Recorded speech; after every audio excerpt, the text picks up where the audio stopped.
It was the late autumn of 1674, when in the grand halls of the Holy Roman Empire, Emperor Leopold I and Elector Frederick William of Brandenburg reached a critical decision. The French King Louis XIV had already caused destruction in the Palatinate, and his victories in the war against the Dutch Republic were growing after the success of the Great Condé at Senef the previous August. Now, the Imperial Alliance chose to carry the war straight into France itself.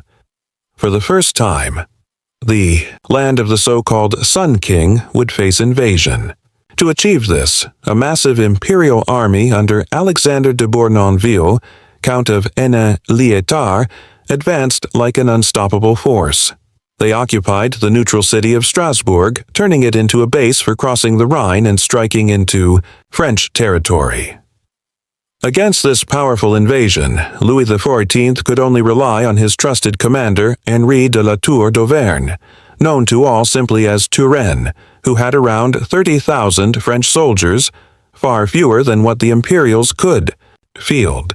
The situation became even more alarming when news arrived that a second army, led personally by the Grand Elector of Brandenburg, was on its way to join forces with Bournonville.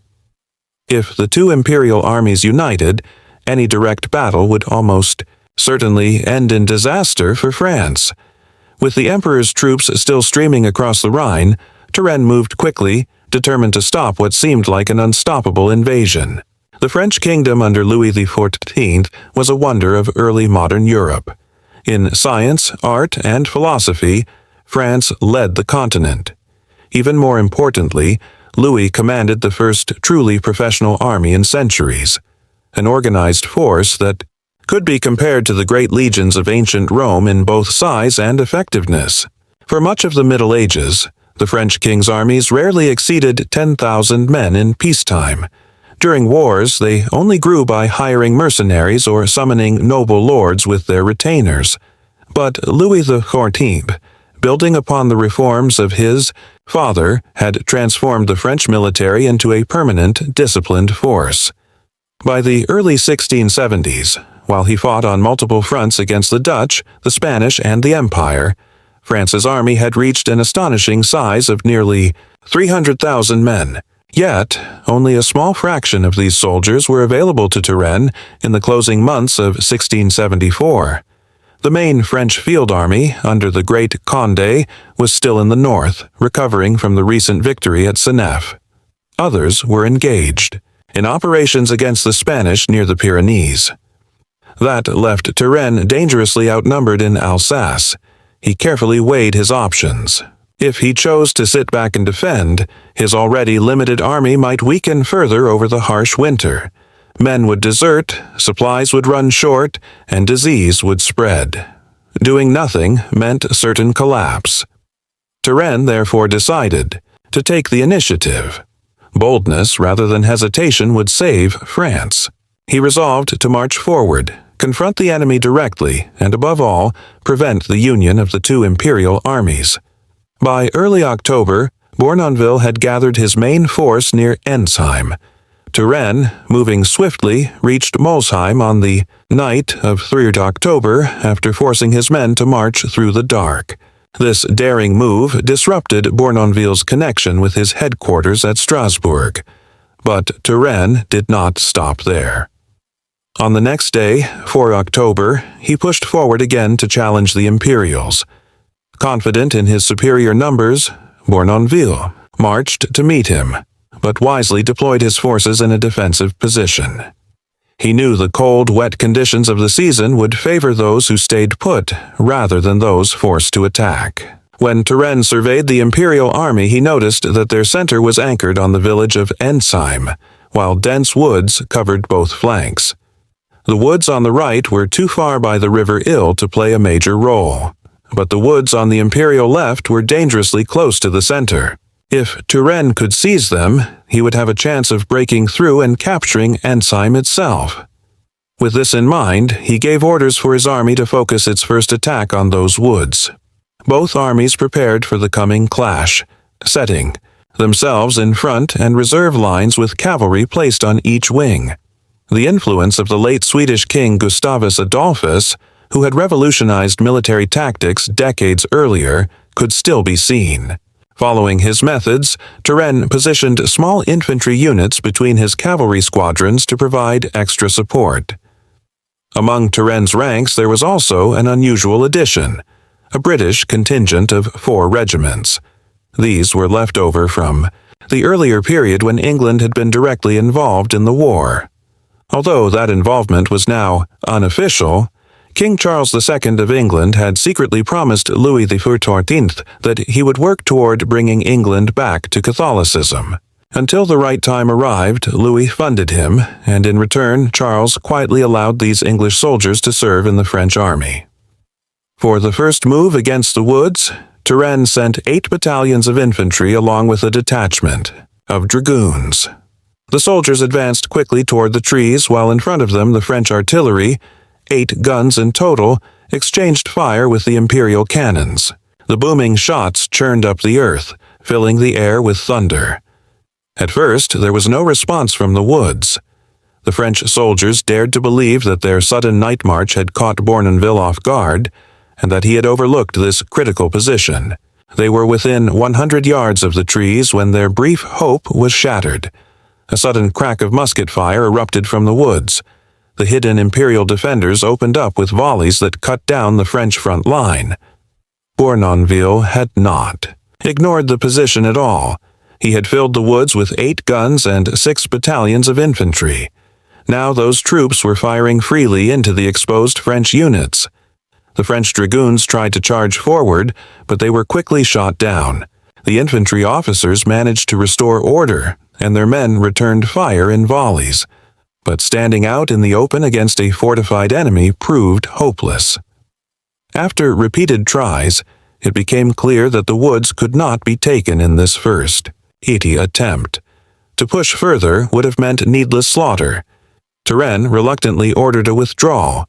It was a bitter setback, but Turenne knew one thing: unless those woods were taken, the battle itself would be lost. So he pulled units from his reserve and prepared a second attempt. Among these reinforcements were 2 regiments from the British Brigade, which included a young officer named John Churchill, the man who would one day become the Duke of Marlborough, one of Britain's most famous commanders. Despite Churchill's presence and the renewed effort, the second attempt fared no better than the first. Once again, the imperial defenders held firm. The 2 sides settled into a grim exchange of musket and artillery fire, neither side able to advance. The weather added to the misery. The cold of October deepened as the day wore on, and heavy rain soaked the battlefield, making it even harder to move the larger artillery pieces into place. Not willing to give up, Turenne tried a new tactic. He sent a cavalry detachment to swing around and strike the far side of the woods. But this, too, failed. To the dismay of Commander Vaubrun, the French horsemen found that Bournonville had kept 8 more battalions in reserve behind his lines. They poured musket fire into the charging cavalry, cutting them down and forcing them back in disarray. Watching this with satisfaction, Bournonville decided the time had come to strike back. With the French lines stretched thin and some units out of place, he ordered his army to advance. The imperial assault was strong and quick. On their right wing, the imperial cavalry overwhelmed the French horsemen, pushing them back in disorder. But elsewhere, the story was different. On the French center and left wing, despite being outnumbered, the troops held firm. The sodden ground slowed the imperial infantry, bogging them down in mud. The French artillery, though few in number, now had the advantage of range and position.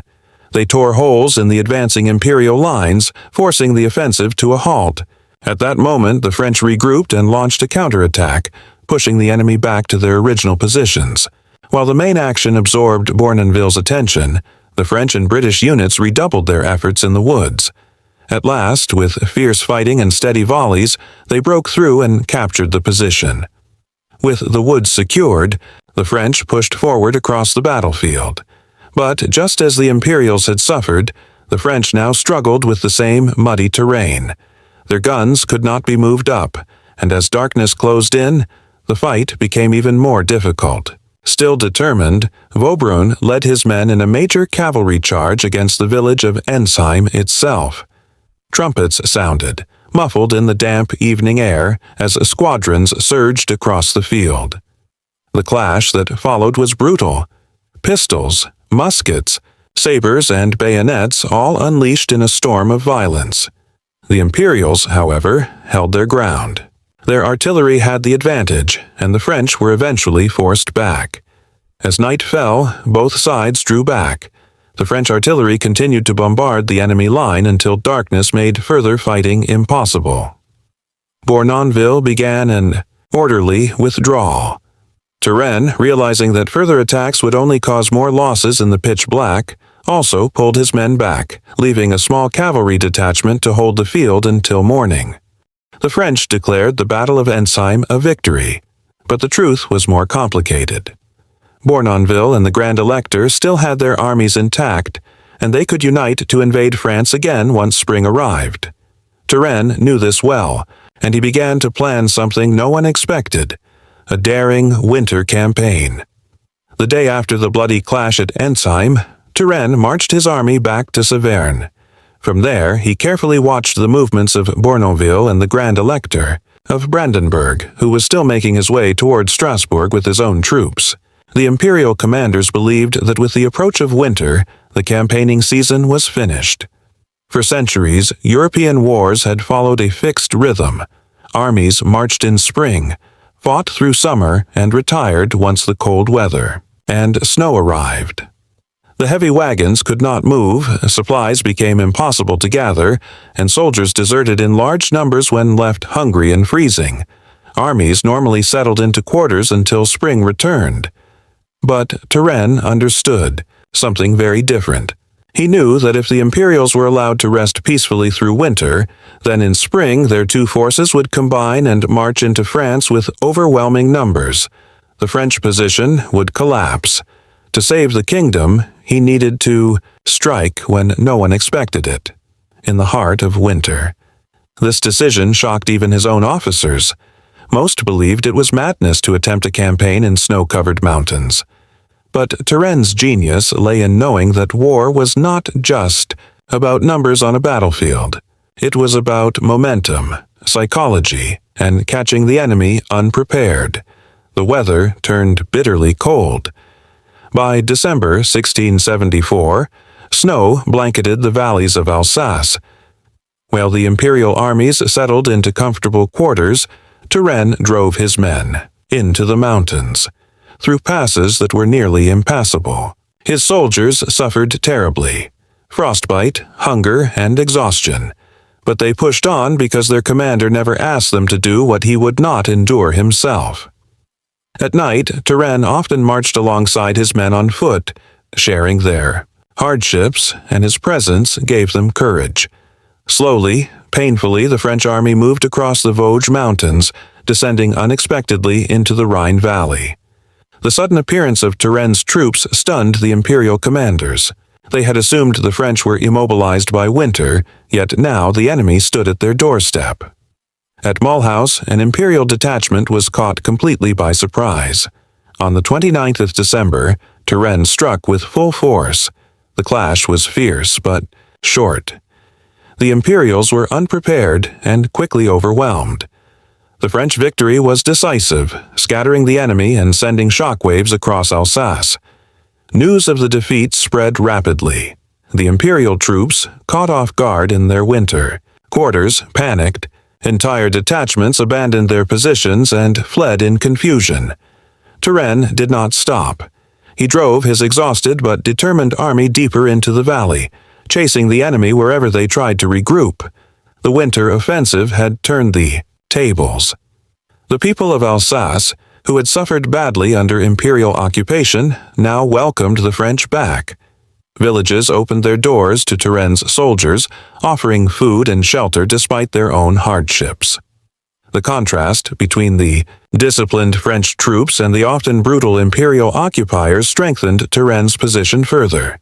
By choosing to fight in the season when no one expected a campaign, Turenne had transformed weakness into strength. He had fewer men, but his daring maneuver shattered the enemy's plans and saved France from invasion. Still, the campaign was not over. The Imperials, though shaken, were not destroyed. Both Bournonville and the Grand Elector gathered what remained of their armies and prepared to strike back. The real test would come in the new year. As 1675 began, the situation in Alsace had changed dramatically. Only a month earlier, the imperial commanders believed they were safe in their winter quarters. Now, because of Turenne's daring march, their armies were scattered and morale was broken. Still, the danger for France was not over. The Grand Elector of Brandenburg and Bournonville managed to regroup some of their scattered forces. They were determined to retake the advantage before Turenne could strengthen his position. Both leaders understood that if they allowed him to dominate Alsace, France would secure its eastern frontier and the imperial cause would collapse. Turenne, however, moved with his usual speed and energy. He knew that hesitation meant giving the enemy time to rebuild. His men, though weary from the brutal winter march, followed him with renewed confidence after their victory at Mulhouse. By early January, reports reached Turenne that the imperial forces were concentrating near Colmar, preparing to push the French back. Once again, the odds were against him. The enemy had larger numbers and stronger artillery. But Turenne refused to sit and wait. Instead, he planned to attack before the Imperials could finish gathering their army. On 5th January 1675, he led his forces northward toward Turckheim, a small town not far from Colmar. The march itself was a challenge. Bitter winds whipped across. The snow-covered fields and icy roads made movement painfully slow. Yet the French pressed on, driven by the urgency in their commander's orders. The imperial commanders, believing the French too exhausted to strike again, were taken aback when they saw Turenne's army approaching. Still, they felt confident. Their troops were well positioned, holding a line that stretched across hills and villages near Turckheim. The ground was frozen solid, making it difficult to dig trenches, but their numbers gave them an advantage. Turenne studied their positions carefully. He realized that a frontal assault would be suicide. The Imperials had both high ground and strong artillery placements. Instead, he began crafting one of his most brilliant maneuvers. His goal was not just to defeat the enemy, but to surprise them into collapse, the same way he had at Mulhouse. That night, as the soldiers tried to rest in the freezing cold, Turenne walked the lines, speaking directly with his men. Many were shivering, their clothes soaked and their rations scarce. Yet his presence reassured them. He spoke with calm determination, reminding them that victory here would mean saving France itself from invasion. The plan was set. At dawn, Turenne would not strike head-on but would use the terrain to outflank the Imperials, forcing them into confusion. The fate of Alsace, and perhaps France, would be decided on the snowy fields around Turckheim. On the freezing morning of 6 January 1675, the French army formed up in silence outside Turckheim. Snow crunched under boots. Icy. Winds cut across the valley and the men braced themselves for what could be their hardest battle yet. Facing them was the combined Imperial army, confident in its numbers and convinced that Turenne would have no choice but to attack directly. But Turenne had no intention of fighting on their terms. As the Imperials waited for a frontal assault, he ordered a bold maneuver. A portion of his army was sent forward to feint, to distract the enemy with demonstrations of attack. Meanwhile, Turenne personally led another column along a hidden path, looping wide around the enemy's flank. The maneuver was risky. If the Imperials realized what was happening, the French could be trapped and destroyed. But the heavy fog and bitter winter conditions worked in Turenne's favor. The enemy focused on the diversion, believing it to be the main attack. By midday, Turenne's flanking column suddenly appeared on the Imperial side near the villages of Jebsheim and Turckheim. The Imperials were caught completely off guard. Panic spread through their lines as they realized the French were not attacking from the front but were instead striking deep into their rear positions. Turenne pressed the advantage immediately. His soldiers stormed into the villages, engaging the defenders in brutal, close-quarter combat. Houses burned, streets turned into battlegrounds, and musket fire echoed across the valley. Despite the cold and exhaustion, the French fought with ferocity, knowing that victory here would secure all of Alsace. The Imperials tried desperately to regroup, but confusion reigned. Orders were misunderstood, units collided, and retreating soldiers created chaos. Turenne's flanking maneuver had turned their strong defensive position into a trap of their own making. As the battle raged, Turenne rode among his men, calm and composed, urging them forward. His presence on the field inspired confidence. He seemed unshaken even in the most violent moments. Step by step, the French pushed the Imperials out of Turckheim and broke their hold on the surrounding ground. By evening, the Imperial army was in full retreat. What had begun as a strong defensive position ended in disaster. Thousands of their soldiers fled in disarray, abandoning artillery, supplies, and wounded comrades. Turenne had achieved a stunning victory. The victory at Turckheim was more than just a battlefield success. It completely reversed the course of the war in Alsace. The imperial plan to invade France had collapsed. Instead of pushing across the Rhine, their armies were now scrambling to save themselves. The people of Alsace, who had endured months of imperial occupation, now saw the French return as liberators. Villagers rang church bells, opened their homes, and celebrated the French triumph. For Louis XIV, the message was clear. His most dangerous enemies had been crushed by Turenne's winter brilliance. France was safe, at least for the moment. The morning after the victory at Turckheim, the battlefield told its own story. The frozen ground was littered with abandoned cannons, broken wagons, and the bodies of soldiers who had fallen in the bitter cold. The French army, exhausted but triumphant, gathered around their commander, fully aware that they had achieved something extraordinary. For Turenne, the victory was more than just a battle won. It was proof that his bold decision to launch a winter campaign had saved France. If he had chosen caution, the imperial armies would have rested, regrouped, and, in spring, invaded French territory with overwhelming force. Instead, their plans had been shattered, and Alsace was firmly back under French control. Across Europe, the news spread quickly. In Vienna, the Habsburg court was stunned. Their generals had been humiliated, not by sheer numbers, but by the daring mind of one French marshal. In Berlin, the Grand Elector of Brandenburg faced criticism for his failure to secure victory. Even in the smaller German states, rulers began questioning whether the imperial cause could truly withstand France. In contrast, Paris celebrated. Louis XIV, the Sun King, proudly praised Turenne's genius. Pamphlets and songs glorified the winter campaign as a miracle. The victory lifted morale across France, where people had feared that the war might soon bring enemies marching on their homes. But beyond political celebrations, Turenne's soldiers knew the truth. They had endured the impossible. Nights in the mountains with nothing but frozen bread to eat, days of marching through snowstorms and brutal fighting in icy villages. Yet, under Turenne's leadership, they had not only survived, but triumphed. His ability to share in their hardships, walking beside them, sleeping in the cold, speaking with calm certainty, made him beloved among the ranks. For military thinkers of the time, the campaign was a revelation. Armies had always avoided winter warfare, believing it too dangerous and unsustainable. Turenne proved otherwise. His success at Turckheim became a turning point in European military history, showing that with daring leadership, war could be waged in any season. Still, Turenne himself did not boast. Known for his modesty, he accepted the victory with quiet dignity.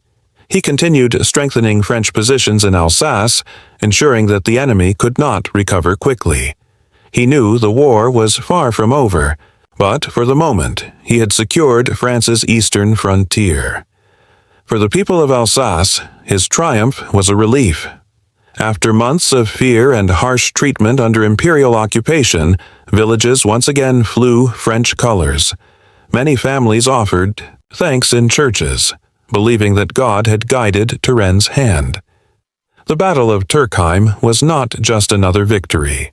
It was a moment that defined Turenne's reputation as one of the greatest generals of his age.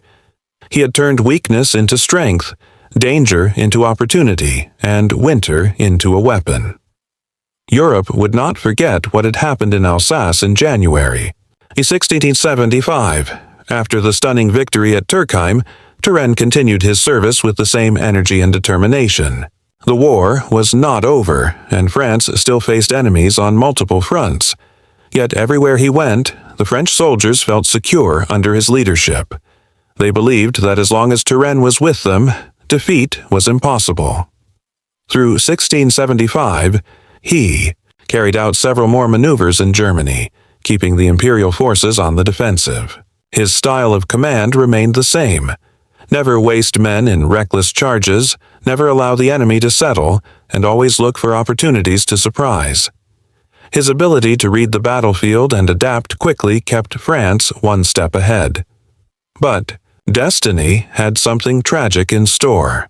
In July 1675, Turenne once again faced the imperial army near Salzbach, close to the Rhine. As always, he was personally present on the field, carefully inspecting positions and giving orders. Unlike many generals of his time, who watched battles from safe distances, Turenne believed in being with his soldiers, close enough to share both danger and hardship. That decision, which had earned him the love of his men, now cost him his life. While observing enemy movements, a cannon shot struck nearby. In an instant, Turenne was killed. The news spread through the French ranks like a thunderclap. Hardened veterans who had marched and fought under him for years openly wept. Officers and common soldiers alike refused to believe that their great marshal, the man who had led them through storms, hunger, and fire, was gone. Even the enemy recognized the magnitude of the loss. The opposing imperial general, upon hearing of Turenne's death, is said to have declared, "Today we have lost far more than the French." Such was the respect Turenne commanded, even among those who fought against him. In Paris, shock and grief swept through the court. Louis XIV himself mourned deeply, knowing that he had lost not just a brilliant commander, but also a loyal servant of France. The king ordered that Turenne be given the highest honors, and his funeral became a national event. For the people, Turenne's death felt like the loss of a guardian. He had been the shield of France during its most dangerous moments, the man who turned certain defeat into triumph. His victories were not just military successes. They had saved homes, villages, and entire regions from devastation. The grief was matched by admiration. Writers and poets called him the father of the soldiers and the savior of Alsace. His campaigns were studied across Europe, where generals tried to understand how one man had achieved so much, with so few resources. Turenne's tragic death at Salzbach in 1675 marked the end of a brilliant career. Yet in many ways his legacy had only just begun. His strategies, discipline, and humanity toward his soldiers set a standard that later commanders would struggle to match. With the death of Marshal Turenne in 1675, France lost not only a general but a legend. Yet his influence did not end on the battlefield where he fell. His life, campaigns, and victories left behind lessons that reshaped the art of war in Europe. Turenne had proved that wars could be fought differently. He showed that success did not always depend on the largest army, but on intelligence, discipline, and timing. His winter campaign of 1674-1675 became a textbook example, studied by soldiers and kings alike. Generals across Europe realized that mobility, surprise, and the morale of troops mattered as much as sheer numbers. What set Turenne apart was not just his military genius, but also his humanity. Unlike many commanders of his age, he refused unnecessary cruelty. He understood that soldiers fought better when they trusted their leader. He shared their hunger, their cold, and their exhaustion. And, in return, they gave him loyalty beyond measure. For his men, he was more than a marshal, he was a father figure. Even his enemies respected him. The fact that opposing generals openly mourned his death speaks volumes about the mark he left on Europe. He was remembered not as a destroyer, but as a master of strategy and a man of rare honor. For Louis XIV, Turenne's victories had been priceless. They secured France's eastern frontier, protected the heart of the kingdom, and gave the son, King, time to strengthen his reign.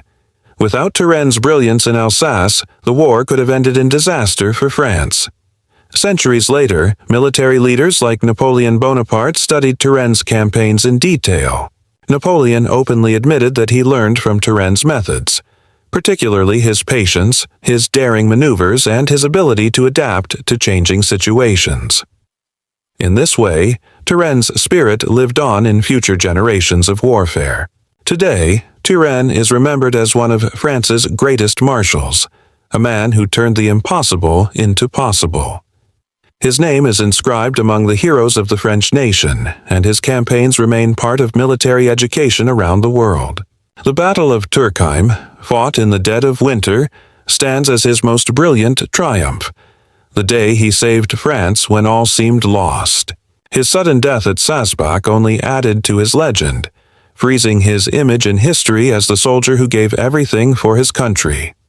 In the end, Turenne's story is not only about war, it is about leadership, courage, and vision. He showed that one determined man could change the fate of nations. And, though centuries have passed, the memory of Henri de la Tour d'Auvergne, Vicomte of Turenne, remains a reminder of what true greatness in command looks like.